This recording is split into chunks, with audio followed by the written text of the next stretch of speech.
Timothée, le chapitre 4, à partir du premier verset, on peut lire par là jusqu'au verset 4.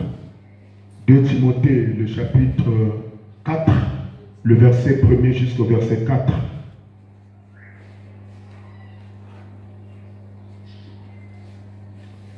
Je t'en conjure devant Dieu et devant Jésus-Christ, qui doit juger les vivants et les morts, et au nom de son apparition et de son royaume, prêchez la parole, insistez en toute occasion favorable ou non, reprend, censure, exhorte avec toute douceur et en instruisant.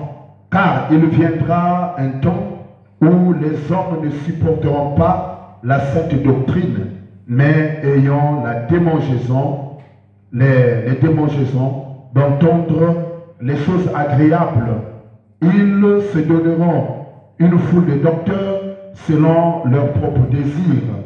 Détournez-vous l'oreille de la vérité, détourneront l'oreille de la vérité et se tourneront vers des fables. Amen.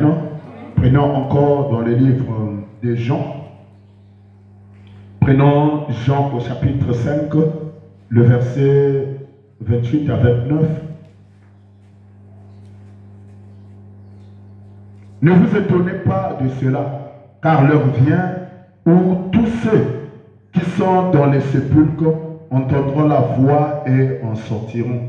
Ceux qui auront fait le bien ressusciteront pour la vie, mais ceux qui auront fait le mal ressusciteront pour le jugement. Amen. Amen. Alors que le Seigneur ajoute les bénédictions à la lecture de sa parole et nous pouvons nous asseoir. Amen. Je veux parler de ce sujet, mais je veux enseigner là-dessus. Je voulais un peu enseigner sur l'enseignement sur la vie après la mort. Amen. On va parler de cela un peu ce soir, la vie après la mort. C'est parmi les grandes questions de la terre. Toute personne qui est sur cette terre a déjà pensé a déjà eu ces questionnements dans sa tête pour essayer un peu de réfléchir, penser, est-ce qu'il y a-t-il une vie après la mort? Et par rapport aussi aux circonstances dans lesquelles l'Église est en train de passer, depuis la dernière fois, j'ai lu ce verset à la veillée et cela m'a aidé à exhorter là-bas, mais j'ai commencé à penser là-dessus. Parce qu'on bat le fer quand il est chaud. Quand vous êtes en train de faire quelque chose avec le fer, vous voulez lui donner une forme. Il faut attendre. Quand le fer est chaud, c'est en ce moment-là que vous pouvez le battre pour donner à ce fer la forme que vous voulez le donner. Et ici, la Bible est en train de dire, dans le livre de 2 Timothée, la Bible nous exhorte, nous montre qu'est-ce qu'on doit faire. Il dit ici, 2 Timothée, le chapitre 4, le verset 2, il dit, prêche la parole, insiste en toute occasion, favorable ou non, répond, censure, exhorte avec toute douceur et instruit. Est-ce que vous comprenez cela? Dans la Bible nous montre que dans chaque situation, on doit instruire, on doit censurer, on doit exhorter, on doit, quelle que soit la situation, que ça soit favorable ou non, il suffit que le message passe. Et si le message peut bien passer, les gens prendront une décision. Et si ça peut amener les gens à se rapprocher de Dieu, le but est atteint. Amen. Et les gens se posent des questions. Et ces questions-là, c'est quoi? Les gens savent toujours, chacun de nous a toujours s'est posé un jour de sa vie, il s'est posé cette question, d'où venons-nous? Avant de venir sur la terre, où est-ce que nous revenons d'où? Ça, c'est la question que les gens se posent. Et secondo, quel est notre but sur la terre? Parce que les gens ne sont pas, nous ne sommes pas venus ici sur la terre pour le but ou pour... c'est pas un hasard, notre venue ici sur la terre. Mais si nous sommes sur la terre, amen, c'est pour accomplir quelque chose. Donc, d'où venons-nous et quel est notre but sur la terre? Et après la terre, où irions-nous? C'est surtout ça. Là, le véritable questionnement que les gens se questionnent. Parce que la mort, quand les gens voient la mort, les gens ont peur de la mort. Tout le monde, quand ils voient la mort, ils ont peur. Quand ils voient quelqu'un que vous êtes en train de causer, qui était plein de vie, tomber là, il dit ah. Pourquoi? Parce que les gens, quand ils essaient de regarder, ils ne savent pas ce qui se trouve au-delà du rideau du temps. Ça veut dire que derrière la mort, la réalité qui se trouve derrière la mort, les gens ne maîtrisent pas ça. Et c'est ce qui effraie les gens. Amen. C'est ce qui effraie les gens. C'est pourquoi dès qu'on parle de la mort, dès que quelqu'un meurt, tu vois que les gens commencent à s'effrayer. Les gens, c'est vrai qu'on peut parler du souci par rapport à la séparation, mais au dehors du souci, il y a la peur qui anime les gens. Amen. Mais un jour viendra où chacun de nous connaîtra ce qui est derrière le rideau, au-delà du rideau du temps. Un jour vient, là où, que tu sois chrétien, que tu sois païen, que tu sois qui que tu sois un incrédule, que tu sois un croyant, un jour viendra, là où chacun de nous connaîtra cette réalité qui se trouve au-delà du rideau du temps. Et quand je parle d'au-delà du rideau du temps, cela veut dire quoi? Ça veut dire qu'au-delà de ce que nous voyons sur la terre, cette réalité qui est derrière, alléluia, qui est après que l'homme soit mort, cette réalité-là, dans peu de temps, tout le monde connaîtra cette réalité.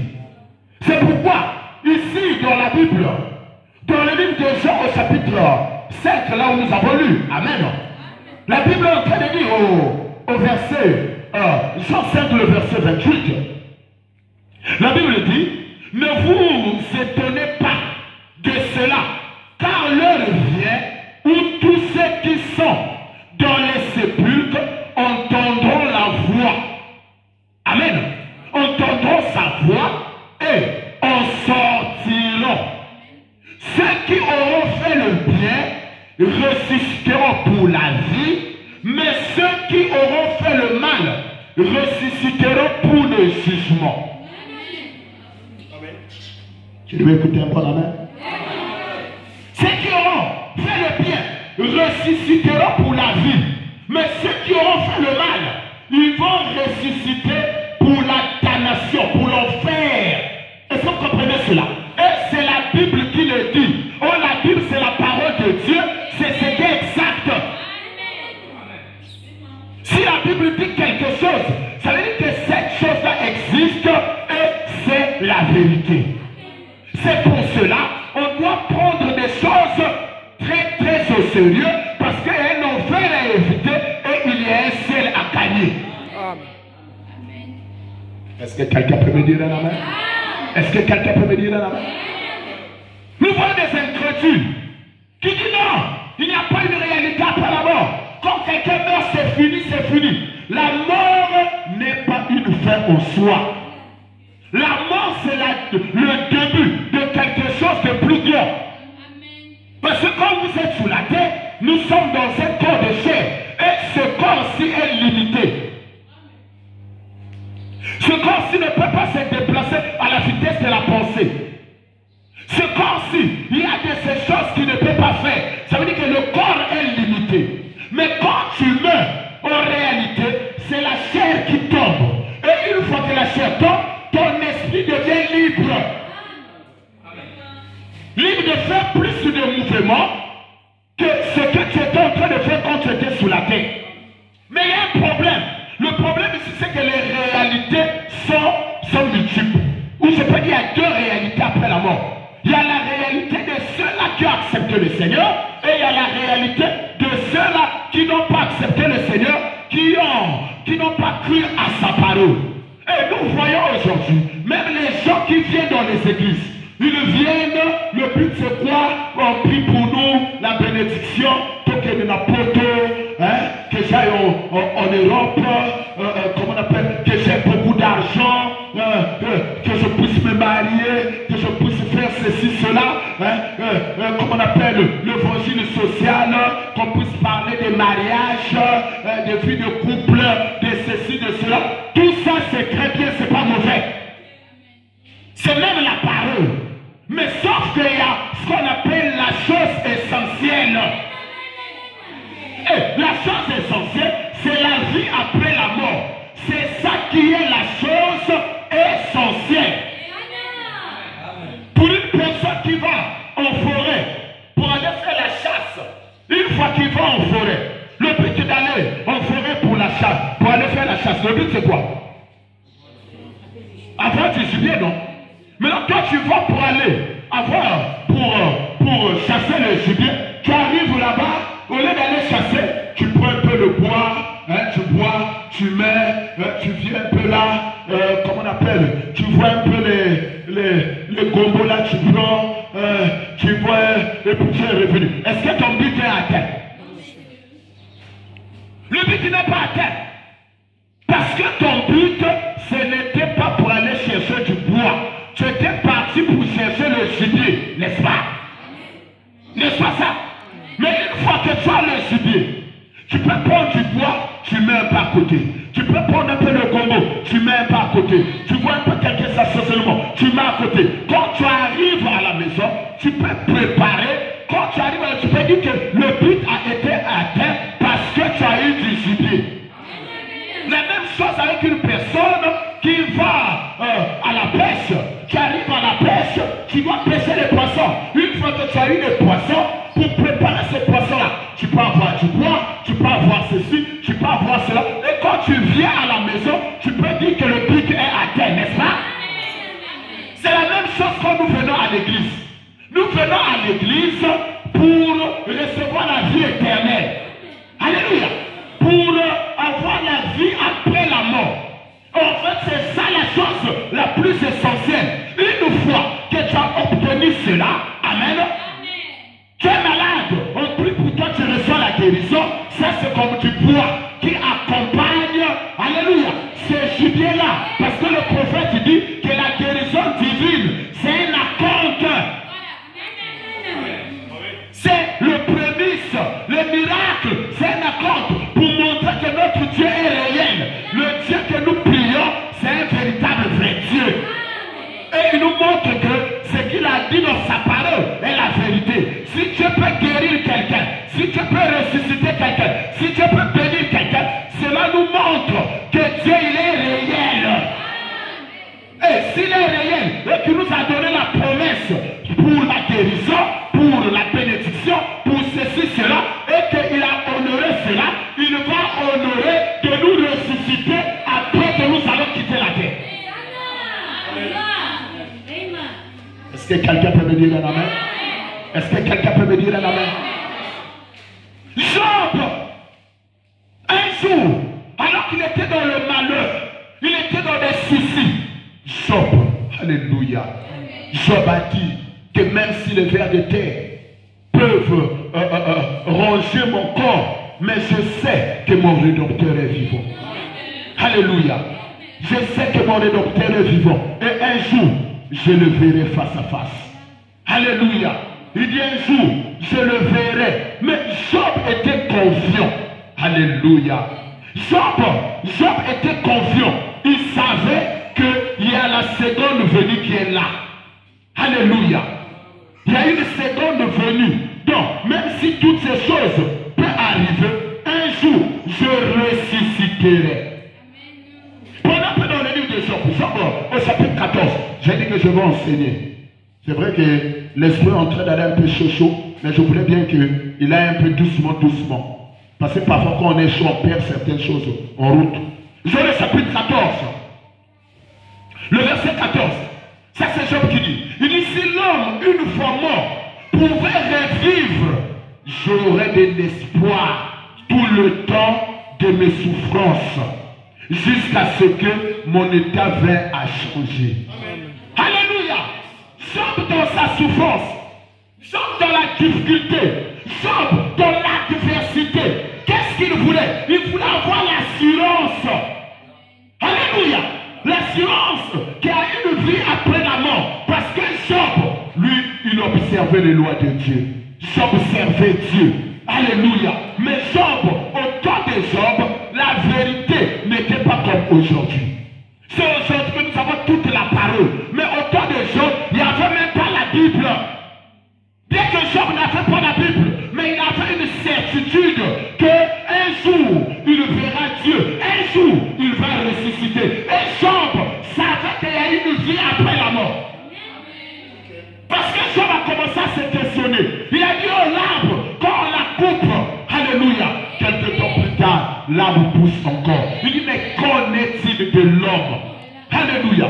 Au départ, Job se disait que quand quelqu'un meurt, il meurt pour les pauvres. Il dit qu'en est-il de l'homme? Une fois qu'il est fauché, c'en est fini pour lui. Mais un jour, quand Dieu s'est révélé à Job, alléluia, Job a dit, même si le ver de terre peut ronger mon corps, moi je sais que mon Rédempteur est vivant. Alléluia. Il dit mon Rédempteur est vivant et un jour, je le verrai face à face. Mais Job parlait de quoi? Job parlait de la seconde venue du Seigneur.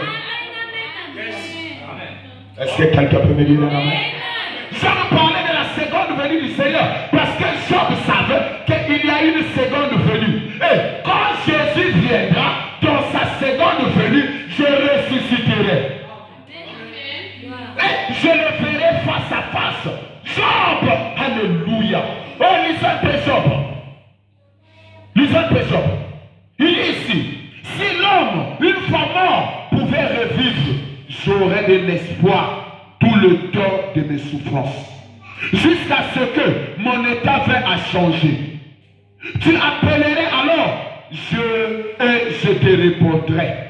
Tu languirais après l'ouvrage de mes mains. Mais aujourd'hui, tu comptes mes pas. Tu as l'œil sur mes péchés. Donc Job, il voyait, il savait que sur la terre, c'est difficile. Sur la terre, il y a le péché. Sur la terre, quand tu mets un pas, alléluia, il y a une difficulté. Job savait tout ça. Mais l'assurance de Job, c'était quoi? Il savait qu'un jour, s'il quitte la terre, alléluia, s'il peut quitter la terre, il verra Dieu. Et il le verra face à face. Alléluia. C'est ce que Job est en train de voir. Oh, Job le chapitre 19. Pas le premier Job. Job le chapitre 19, le verset 23. Il dit quoi? Job dit, oh, je voudrais que mes paroles fussent écrites. Qu'elles fussent écrites dans un livre. Alléluia. Parce qu'au temps de Job, il n'y avait pas la Bible. Alléluia. Mais Job avait examiné Dieu. Job avait vu la volonté de Dieu. Et il voulait que les générations futures puissent avoir ses écrits pour que, alléluia, qu'ils sachent comment marcher. Qu'ils sachent qu'il y a une vie après la mort. C'est là où Job, dans sa situation, il dit, je voudrais que mes paroles soient écrites sur un rocher, que mes paroles ne s'effacent pas, mais que les générations futures puissent venir voir cela et que cela puisse les aider dans leur marche. Alléluia. Il dit, oh, je voudrais que mes paroles fussent écrites, qu'elles fussent écrites dans un livre.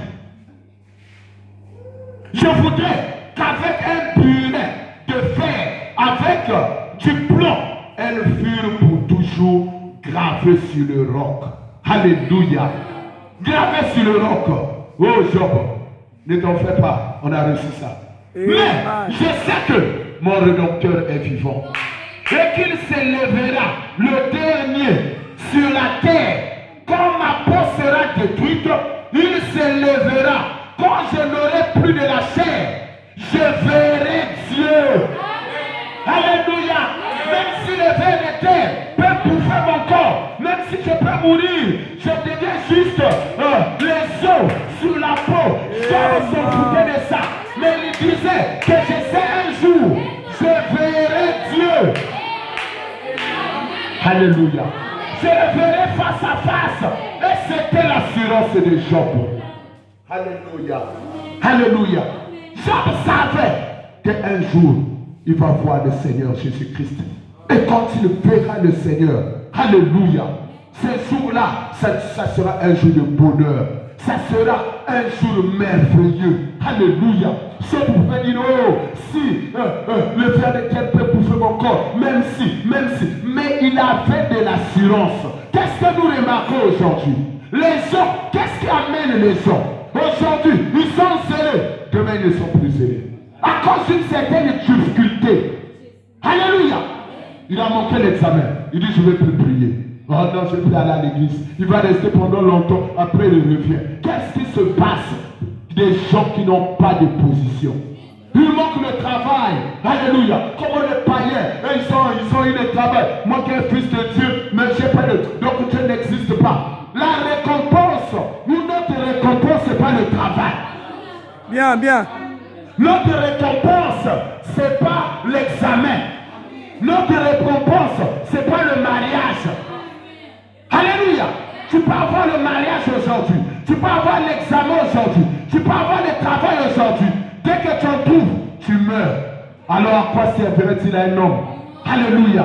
De gagner le monde et de perdre son âme le dernier jour. Et le dernier jour, qu'est-ce qui se passe? Jean 5, 28 dit qu'il y aura une résurrection. Et les saints, ceux qui ont servi Dieu, ils ressusciteront pour la vie éternelle. Et les autres vont ressusciter pour la damnation. Alors, de quoi me servirait-il d'avoir du boulot, d'avoir ceci, cela, et à la fin que je sois damné? Ça, c'est pas ça. Alléluia. Je préfère que j'ai d'abord le salut, que j'ai la vie éternelle. Alléluia. La vie après la mort, que j'ai la vie éternelle, que je sois immergé dans l'entité éternelle, afin que je puisse vivre éternellement. Alléluia. C'était ça la force des Job. C'était ça l'assurance des Job. On a dit à Job, injure Dieu et puis tu meurs. Parce que sa femme savait, si Job pouvait injurer Dieu, Job devait mourir. Job s'est tourné vers sa femme. Il dit, une femme insensée. Tu es insensé. Hein? Tu veux que je puisse injurer Dieu, pourquoi? Dieu a donné, Dieu a repris. Que son nom soit loué. Alléluia. Job a pris position. Pourquoi? Parce qu'il savait qu'il devait rester dans une bonne position. Même s'il mourait, un jour, il devait ressusciter. Mais il devait ressusciter dans une bonne position. Pas comme étant incrédule pour être damné, mais comme étant un saint. Alléluia. Un saint pour hériter la vie éternelle. Alléluia. Alléluia. Toutefois, les gens, ils sont là. Ils disent que non, il n'y a pas un ciel, le ciel n'existe pas, l'enfer. Non, l'enfer existe. Dieu existe, Satan aussi existe. Ne vous en faites pas. Il y a un Dieu quelque part, il y a un diable quelque part. Alléluia. Mais la seule chose qui peut nous sauver, si on peut accepter le Seigneur Jésus-Christ comme notre Seigneur et Sauveur personnel. Oh, prenons dans le livre d'un Corinthien. J'ai dit que je vais enseigner. Même si je ne vais pas sortir de cette option-là d'enseignement. Prenez un peu. Dans Jean. Non, 1 Corinthien. 1 Corinthien le chapitre 2. 1 Corinthien le chapitre 2. On va prendre au verset 9. Alléluia. Mon frère, ma soeur, il y a un ciel à gagner. 1 Corinthiens, le chapitre 2, le verset 9.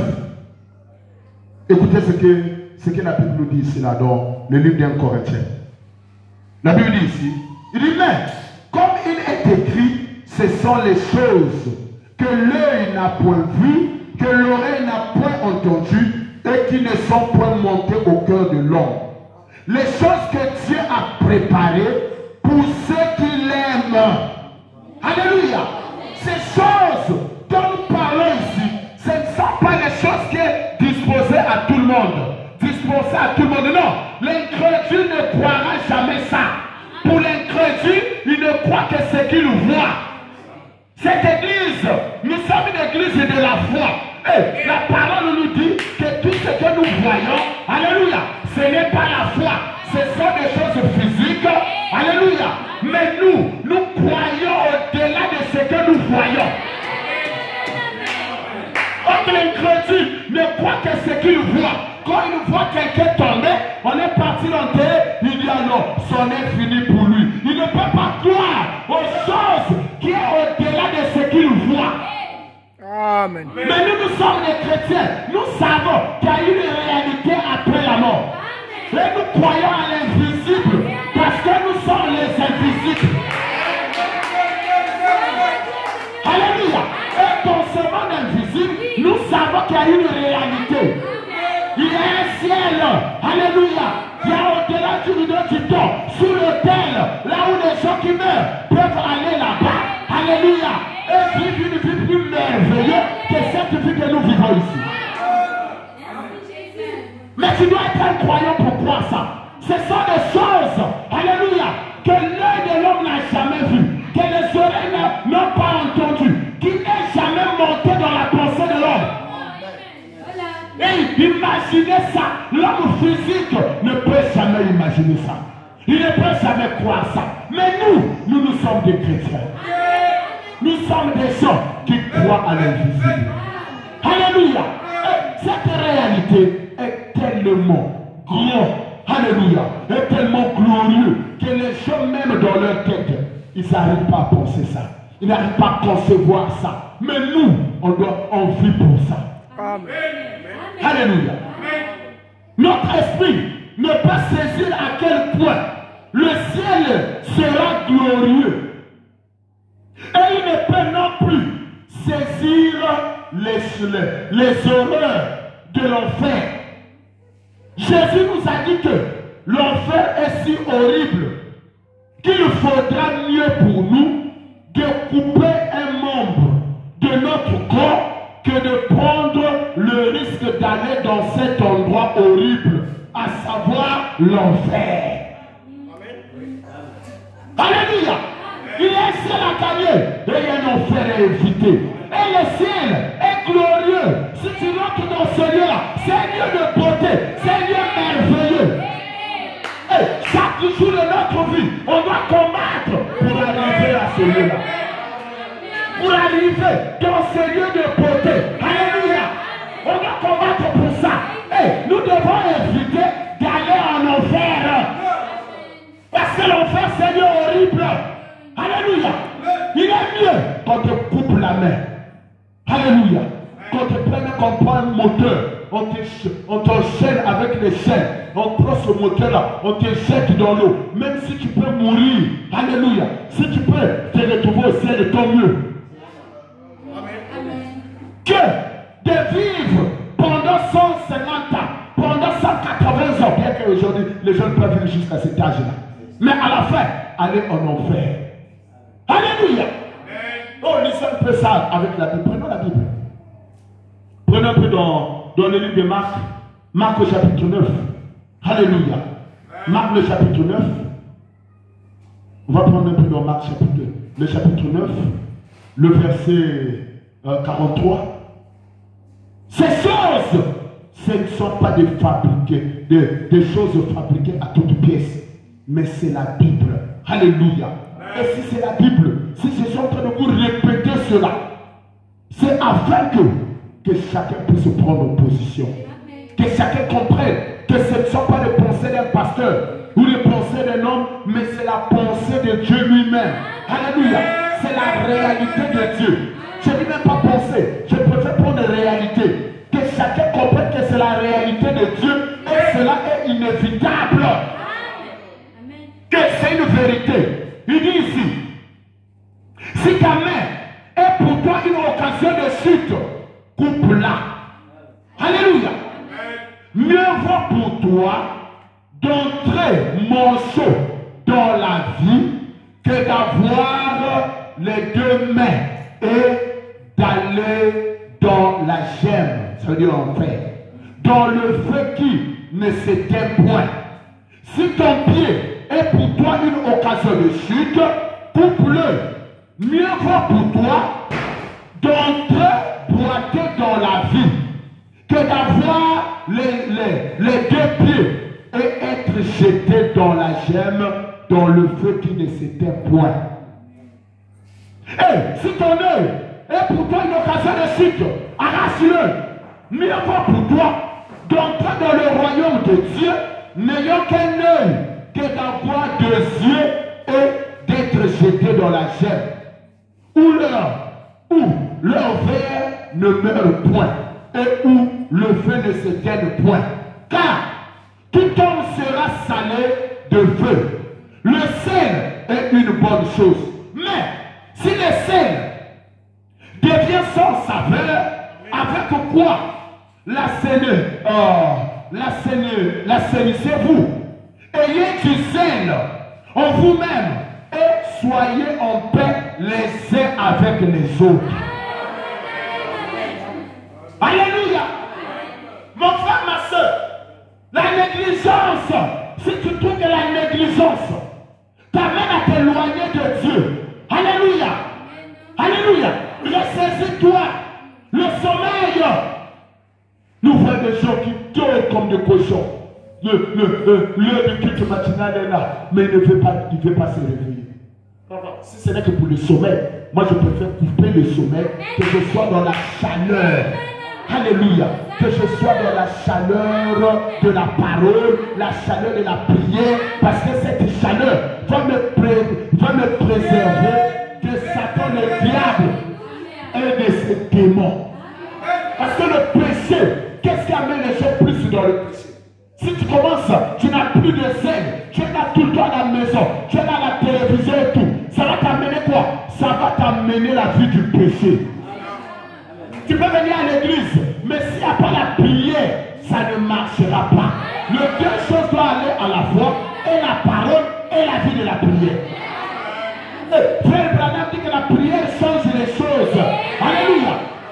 Ça change le péché à une bonne vie, à une vie pure.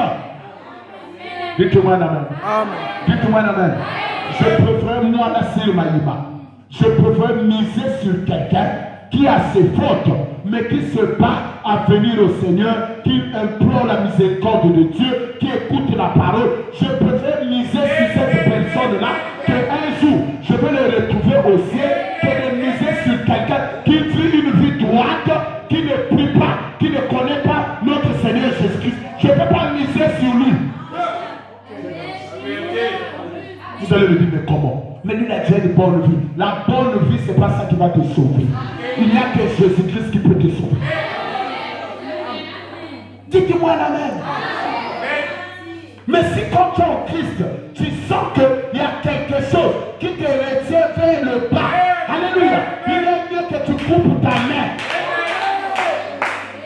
Si tu es voleur, coupe ta main. Coupe ça. Dites-moi l'amen. Je ne vous dis pas d'aller prendre le couteau, tu prends la machette, le pasteur avait dit que je vais couper. Comme chez vous. Allez, on vient dans l'ordre, c'est le pasteur qui avait prêché ça. Non, ça c'est très mal compris. Autrement dit, arrête avec le vol. Dites-moi l'amen.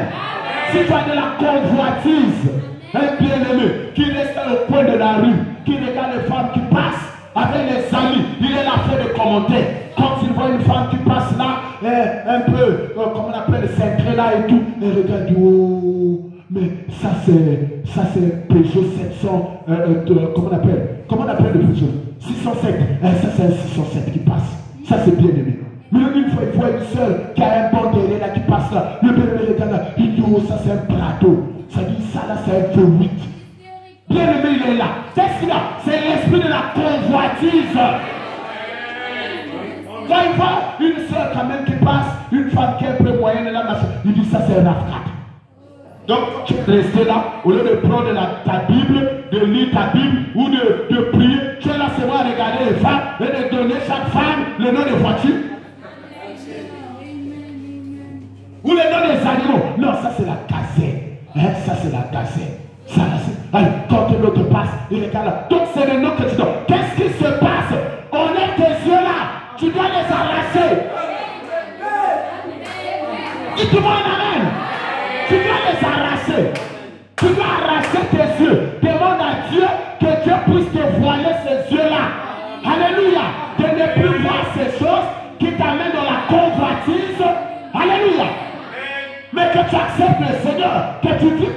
vient pour te retrouver au ciel. Si toi, la sœur, tu aimes l'argent, tu es là en train de scroquer l'argent des hommes, un homme, comme on appelle, te baratina et mais mon gars dit à Kabambogo, il pense que ça l'a été. Mon gars dit Maka qui n'a pas pu se faire après qui m'a dit continue. Je ne vais pas vraiment battre du bouddhi de vivre nous ça. Et puis tu vas non faire avec ça. C'est comme une chanson qu'on écoutait dans le monde. Il dit non, on m'a pas la ligne yo c'est kakaka. Yebi ça y est, à sauver le ciel. Et na Simon le Renault à la campagne. Oh. Toi, tu es malade. Donc, quand tu te baratines, c'est bien. Oh, tu es en train de donner de l'espoir. Il y a aussi des sœurs comme ça. Un frère vient là. Il sait qu'il n'est pas pour lui le frère là. Ça ne va pas marcher. Mais il est là en train d'embrouiller le bien-aimé, l'embrouiller de lui dire que frère, toi et moi, si c'est pour les histoires du mariage, non. On est bien-aimé et bien-aimé. Tu es mon frère, je t'aime comme étant un frère. Pas comme étant un mari. Mais tu es là en train de tourner tout autour du pot. Tu fais parfois des charmes, un peu de machin. Et le bien-aimé aussi se voit. Il met l'espoir. Et le bien-aimé, comme il est idiot, il ne connaît pas les procédures. Il faut venir voir le pasteur. Il faut faire ceci. Lui aussi, il rentre un peu là-bas. Frère, j'ai besoin du téléphone. Il envoie le téléphone. Frère, j'ai besoin de ceci. Après, au semaine, il sait tout ce que tu as acheté là. Après, elle a fait de te dire non, moi je t'aime pas pour l'amour de la femme et de l'homme. Je t'aime seulement comme étant bien. Depuis ce temps-là, pourquoi tu n'avais pas dit ça? Et toi aussi, le frère, c'est bien. Quand vous venez chez moi, je dis wow, quelqu'un soit loué. C'est toi, tu es un bon joueur. Avant d'abord, après à la fin, je vais bien te couper. Mais devant le frère, je dis c'est bien, ça c'est bon. Pour qu'il sache qu'on prend les choses, il faut marcher comme la parole a dit. Dites-moi d'abord. Tu dois t'arracher tes yeux. Tu dois couper tes mains. Tu dois abandonner toutes ces choses. Parce que c'est ces choses qui vont t'amener dans des problèmes. Est-ce que quelqu'un peut me dire la main? Est-ce que quelqu'un peut me dire la main? Il y a une seule chose, ma soeur. Il y a une seule chose, mon frère, qui peut t'amener au ciel. Alléluia. Parce qu'il y a même des gens qui pensent que si je peux vivre une bonne vie, la bonne vie va m'amener au ciel. Non, la bonne vie n'amène jamais au ciel. Allez le dire à qui vous voulez le dire. Une personne n'est pas sauvée, pas simplement du fait de proclamer qu'elle est chrétienne. Parce qu'il y a des gens, quand il vient s'asseoir dans une église du message. Il dit, oh mais moi j'écris le message, frère, j'écris le message. Le message, c'est pas venir s'asseoir dans une église du message que tu as écrit le message. Non! Dans le message, nous avons des sympathisants. Nous avons trois sortes de croyants. Des véritables chrétiens, des soi-disant chrétiens et des incrédules. Mais la Bible dit que vous les connaîtrez à leurs fruits. C'est par leurs fruits que vous les connaîtrez. Aujourd'hui, pour voir des chrétiens, même d'autrefois, c'est devenu difficile. Qu'est-ce qui se passe? Je me suis posé la question. J'ai posé la question. J'ai compris. J'en ai fait ça au bois vert. Alléluia. À combien plus fort au bois sec? Les gens marchent avec Jésus. Mais dès que Jésus a prêché un peu fort, qu'est-ce qui s'est passé? Les gens disent, oh, donc toi tu veux faire de nous des candidats? Oh, tu veux faire de nous des compris. Ils sont pour eux partis. Mais le problème avec nous, nous voulons gagner tout le monde. Les retenus même par force. Jésus ne les avait pas retenus. Au départ, c'était 70 disciples. 72 disciples. Mais sur les 72, les 60 ont dit non, nous on va pas marcher avec toi. Jésus ne les a pas retenus, ils sont partis. Parce que leur âme n'était pas fécondée. Ils n'avaient pas la sémence. Ils ne pouvaient pas croire toute la parole. Quand on va prêcher la bénédiction, tout le monde peut venir. Quand on va faire un nom de bouche, chatouiller là, tout le monde va venir. Mais on va commencer à couper les comportements. Le pasteur te dit quelque chose même de blessant. Oh non, non, non, donc lui il pense quoi? Qu'est-ce qu'il est en train de penser? De toute façon, hein? Moi je suis plus grand que lui. De toute façon, c'est quoi? J'ai plus d'argent que lui. De toute façon, ah, je vais pour ma partie. De toute façon, il y a beaucoup des églises du message. Vas-y, tu deviendras Ichabod. Vas-y, tu as montré ta position. Qui tu étais vraiment? Dites-moi un amen. quand c'est comme ça, le pasteur commence à regretter. Ah, vraiment, l'église était un peu grande. Mais regardez un peu l'église de Jésus. Ce sont 12. Les 60 sont partis. Il n'y a que 12 qui est resté. Mais Jésus l'avait regretté. Mais Jésus n'a pas regretté. Alléluia.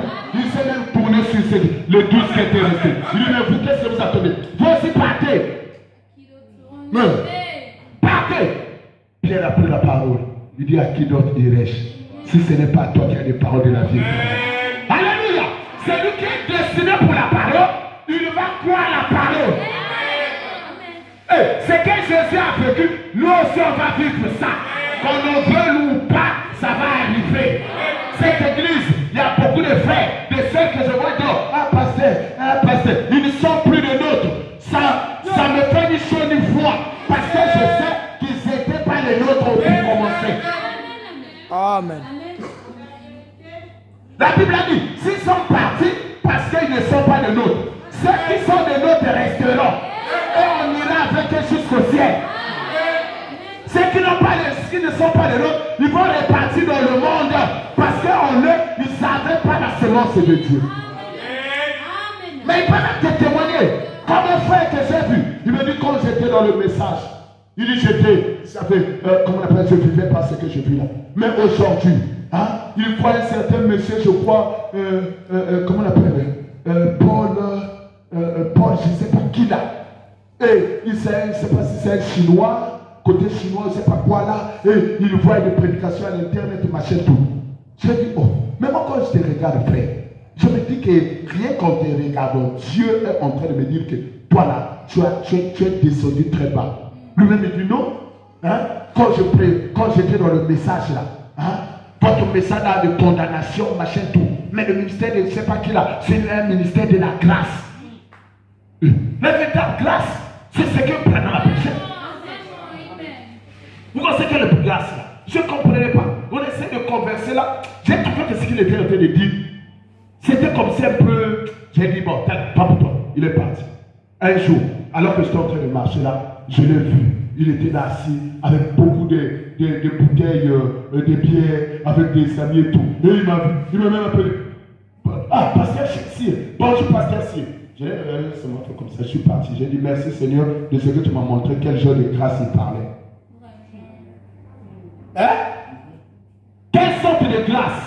Parce que la grâce, c'est aussi la capacité de vivre la loi. C'est ça la véritable grâce. Mais tu es dans la vie de suivre avec la boisson, tu ne veux pas de grâce. Quelle grâce? Hein? Et quand je regarde ça, je dis qu'il n'était pas le nôtre. Alléluia. Il n'était pas de nôtre. S'il était de nôtre, il devait rester dans la parole.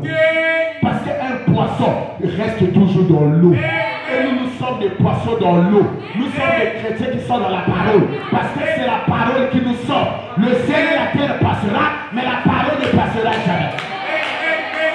Mais les gens se confient dans une bonne vie. Ils pensent que la simple bonne vie, sans accepter le Seigneur, peut t'amener au ciel. Nada. Mais même quand le Seigneur vient en toi, alléluia, quand le Seigneur vient en toi, on verra des fruits, on verra des vertus en toi. Dites-moi amen. Le verset que nous avons lu nous a dit quoi? Que si le sel manque sa saveur, il ne sert qu'à être jeté dehors. Alléluia. Quand tu dis que tu es chrétien, tu n'es pas salé. Quand les gens te regardent, ta vie n'est pas digne de l'évangile. Il y a quelque chose qui ne va pas. Mais nous ne mettons pas le chariot avant le peu. Non, on met d'abord le peu, le chariot viendra après. On accepte le Seigneur, les autres viendront derrière. Pas que tu commences par les autres, alors que le Seigneur n'est pas dans le cœur. Tu vas te fatiguer. L'homme sur la terre ne peut pas vivre la vie de la parole si tu n'es pas dans le cœur.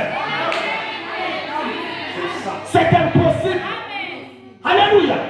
Une personne n'est pas sauvée par simple fait de proclamer qu'elle est, de proclamer, excusez-moi, de proclamer qu'elle est chrétienne. Ainsi, la question que nous posons naturellement, c'est comment puis-je recevoir la vie éternelle? Amen. Jésus nous a donné une réponse simple. Amen. Alléluia. Jésus nous a donné des réponses comment? Simple. Jésus nous a donné des réponses comment? Simple. Vous savez, cette réponse simple se trouve où? On va lire ça. Prenons Jean le chapitre 5. Alléluia. Amen. C'est lui qui a mené toutes ces histoires-là que vous voyez. Jean le chapitre 5. Alléluia. Jean le chapitre 5, le verset 24. En vérité, je vous le dis. Celui qui écoute ma parole et qui croit à celui qui m'a envoyé à la vie éternelle. Est-ce qu'on a dit qu'on doit mettre les œuvres devant pour avoir la vie éternelle? Pour avoir la vie, pour vivre après la mort? Est-ce que c'est ce qu'on nous a dit pour les hommes? Monsieur. C'est pas ce qu'on nous a dit. Alléluia. On ne parle pas des œuvres ici, mais on nous parle de quoi? De quelque chose de quoi? De simple. Alléluia. Il y a en vérité, je vous le dis, celui qui écoute ma parole et qui croit à celui qui m'a envoyé à la vie éternelle et ne vient point en jugement, mais il est passé de la mort à la vie. Quelque chose de simple. Oh, vous répondez bien. Là, je dis qu'on est dans une même longueur d'onde. Est-ce que vous comprenez cela? Mais quand vous ne répondez pas bien, ça veut dire que tu es dans le nuage. Nous, on est ici, là, toi, tu es ici par la maison, je ne sais pas. Tu es déjà là où tu vas aller demander la dette après ici. Mais avant le coup, on ne dit pas là, tu as pris une fois. Mais si tu crois ce qu'on est en train de dire ici, c'est ça qui va t'amener à la vie éternelle. Alléluia. En vérité, je vous le dis, celui qui écoute ma parole et qui croit à celui qui m'a envoyé à la vie éternelle et ne vient point en jugement, mais il est passé de la mort à la vie. Amen. Alléluia. Quelque chose de simple. Quelque chose de simple. Quelque chose de simple. Mais beaucoup de gens vont passer à côté de cette chose simple. Le fait d'accepter le Seigneur Jésus-Christ dans son cœur. Alléluia. Malheureusement, il y a peu de personnes dans le monde aujourd'hui qui sont disposées à prendre un peu de temps dans leur journée, chaque jour, écouter encore. Écouter la parole, en écoutant la parole. Alléluia. Encore moins, croire la parole après l'avoir écoutée. Alléluia. Quelque chose de simple. Celui qui écoute ma parole. Alléluia. Celui qui écoute ma parole.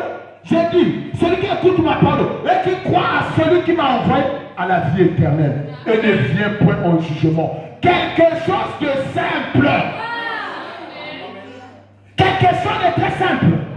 Mais nous voyons des gens, comment ils font. Le travail a pris son cœur.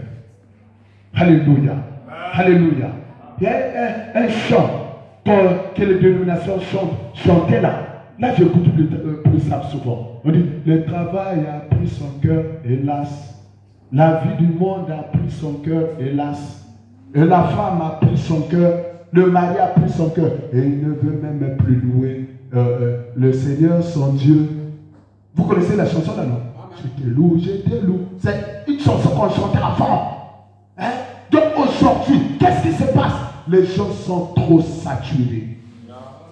Le travail a pris son cœur. Au lieu d'accepter, celui qui accepte le Seigneur Jésus, le Seigneur Jésus prendra la première place. Jésus n'est pas la seconde place. La seconde ou la troisième place. Non, Jésus aime la première place. C'est-à-dire que dans ta journée, il prendra la première place. Dans ton travail, il prendra la première place. Dans tes affaires, il prendra la première place. Dans tout ce que tu fais, il prendra la première place. C'est ça qui va montrer, alléluia, que tu l'as accepté dans ton cœur. Oh non, c'est pas l'église. L'église est sobre. C'est vrai, mais le problème, nous venons écouter la parole à l'église.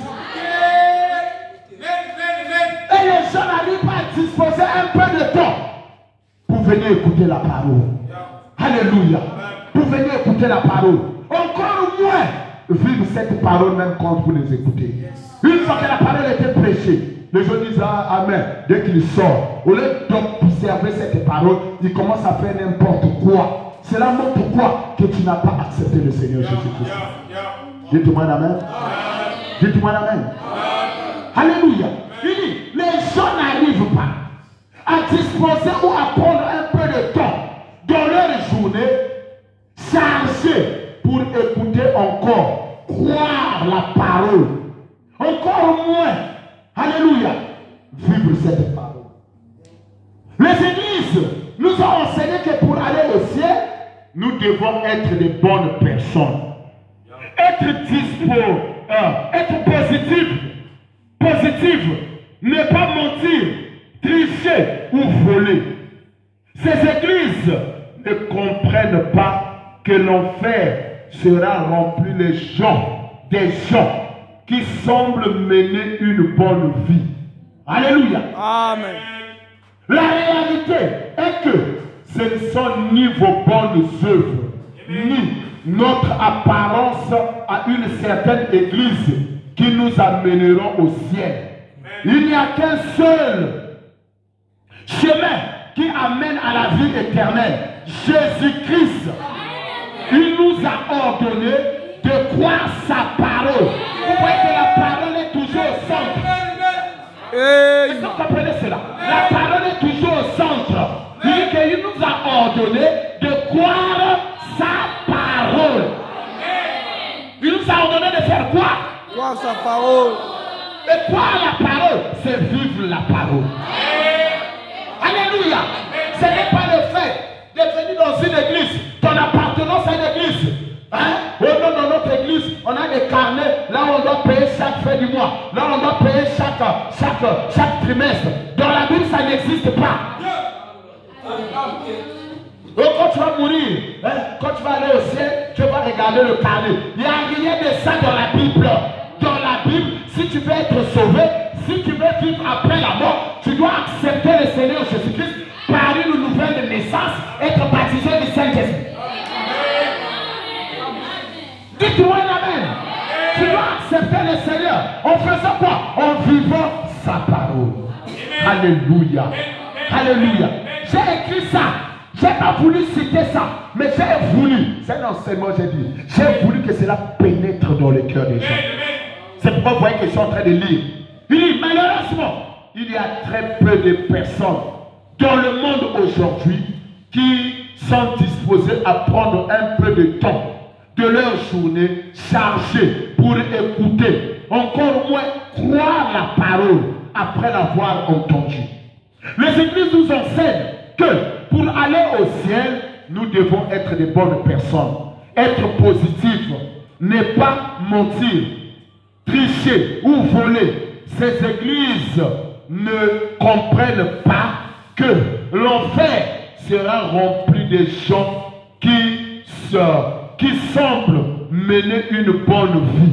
La réalité est que ce ne sont ni nos bonnes œuvres, ni notre appartenance à une église, une certaine église, qui nous amèneront au ciel. Il n'y a qu'un seul chemin qui amène à la vie éternelle, Jésus-Christ. Il nous a ordonné de croire sa parole, c'est-à-dire la Bible. Autrement, comment pourrions-nous être sauvés? Alléluia. Alléluia. Si tu ne l'acceptes pas, tu ne crois pas sa parole qu'est la Bible, tu ne peux pas être sauvé. C'est le seul moyen. Alléluia. C'est le seul moyen de vivre après la mort. Ça veut dire quoi? Accepter le Seigneur Jésus-Christ, croire sa parole. Oh, Jésus est la parole, c'est la même chose. Jean le chapitre 1. Au commencement était la parole était avec Dieu, et la parole était Dieu, la parole s'est fait chair. C'est toujours la parole. C'est pourquoi pour aller au ciel, alléluia, quand tu es maître de la terre, tu es venu ici sur la terre, un jour tu vas quitter la terre. Mais pour aller au ciel, tu dois t'immerger dans l'entité éternelle. Alléluia, alléluia, tu dois obéir à ce que Dieu dit. Regardez maman le Syrien, alléluia, alléluia, maman le Syrien. Syrie. Il est venu en Israël devant Élisée. Élisée l'a dit, tu dois te plonger dans l'eau. Élisée n'a pas dit que tu dois te plonger à moitié. Non, pas à moitié. Mais tu dois te plonger 7 fois dans cette eau-là. Mais qu'est-ce que Naaman a dit? Naaman a dit, donc vous pensez quoi? Que la bonne eau c'est seulement ici là. Chez nous, on a des sources meilleures. Alléluia. Les gens se confient sur la théologie. Les autres se confient sur, comment on appelle les trucs des savants là. Hein? Les Socrates, comment on appelle la philosophie. Ils sont là dans la philosophie. Ils sont là dans la théologie. Ils sont là. Tout ça, ce sont des sons. Alléluia. Mais Naaman, l'eau de l'autre côté là de la Syrie ne l'avait pas purifié. Non, avec la philosophie, avec la théologie, ça me rend un peu classe. Ça va te rendre classe, mais tu iras en enfer avec ça. Tu iras en enfer avec ça. Mais quelle est l'eau? Quel est ce temps-là qui purifie? Quel est ce temps-là qui amène à la vie éternelle? Ce n'est que la parole de Dieu. Naaman le Syrien, alléluia, devant Élisée. Élisée l'a regardé. Élisée lui a dit, tu dois te plonger 7 fois. Naaman dit non, moi je ne peux pas me plonger 7 fois. Donc là-bas en Syrie, il n'y avait pas de meilleure eau. Le prophète a dit, si tu ne te plonges pas, il n'y a pas de purification pour toi. Naaman essaie de bouder, il essaie de bouder, il essaie. À la fin, il s'est rendu compte, j'ai besoin de la guérison. Il est rentré dans l'eau, il a commencé à se plonger. Il s'est plongé la première fois, on a dit 7 fois. Il s'est plongé la première fois, il est ressorti. Deuxième fois, il est ressorti. La 7e fois, alléluia. Naaman ne se plongeait pas à moitié. Naaman ne se plongeait pas à moitié. Naaman se plongeait totalement. Il était totalement immergé dans ce temps-là du journée. Quand il ressortissait, il rentre encore. Alléluia. C'est la même chose aujourd'hui. Tu n'as pas le droit de prendre la parole à moitié. Oh, je veux croire seulement ceci. Ceci, je ne veux pas croire. Je veux croire seulement ceci. Ceci, je ne veux pas croire. Si tu crois la parole à moitié, tu n'iras jamais au ciel. Mais si tu veux aller au ciel, tu dois t'immerger totalement dans l'entité éternelle. Mais quelle est cette entité-là? C'est le Seigneur Jésus-Christ. La parole. Tu dois croire toute la parole. Tu dois vivre toute la parole. Et c'est cette parole qui va te donner la vie éternelle. Alléluia. C'est cette parole qui va t'amener à vivre après la mort. Quelle parole? Le message de l'heure. Non à n'importe quelle parole. Je vous ai dit que l'Ancien Testament est l'ombre du Nouveau Testament. L'Ancien et le Nouveau Testament, c'est l'ombre des choses à venir. Ça veut dire l'ombre des choses d'aujourd'hui. Alléluia. Mais là-bas, Naaman s'est plongé 7 fois. Et aujourd'hui, nous avons 7 âges de l'Église. Alléluia. Alléluia. Éphèse, Smyrne, Perga, Tchatchi. Et nous voyons tous ces prophètes-là. Paul, il est là pour le aussi. Mais le message de toutes ces personnes, on ne sait pas Paul qui nous a prêché ça. Ce n'est pas Irénée qui nous a prêché. Je ne sais même pas quoi Irénée a prêché. Mais William Branham a pris tout ce message. Il a condensé ça. C'est lui qui a prêché ce message. Ce jour-là, quand il est monté, alléluia, là-bas dans la nuée, il a dit quoi? Il a dit que j'ai vu cet ange qui venait vers moi. Alléluia. La femme qui était au milieu, il tombait le torse. C'était qui? C'était le Seigneur Jésus. Mais que c'était les autres en fait? Ils ont dit que chacun d'eux ont apporté leur message. Chacun a donné le message à William Branham. Et Branham, quand il a pris ce message, c'est lui qui a prêché ça. Et quand nous prenons ce message, alléluia, le message de cette heure, le message du dernier jour, quand nous le croyons totalement, c'est ça qui nous purifie comme la main de Dieu. Dites-moi là. Dites-moi là. Quand nous nous immersons dans l'entité la parole, message de l'heure, c'est ça qui va nous amener au ciel. Et c'est ça qui va nous faire vivre, même après la mort. Alléluia. Parce que nous sommes rentrés dans ce taux-là. Nous sommes rentrés dans ce taux. Et nous sommes devenus ce taux-là. Le mystère. Il y a encore un mystère là. Le mystère de l'identification. Si je rentre encore là, on va encore tirer en longueur. J'ai dit que je veux enseigner que le Seigneur vous bénisse.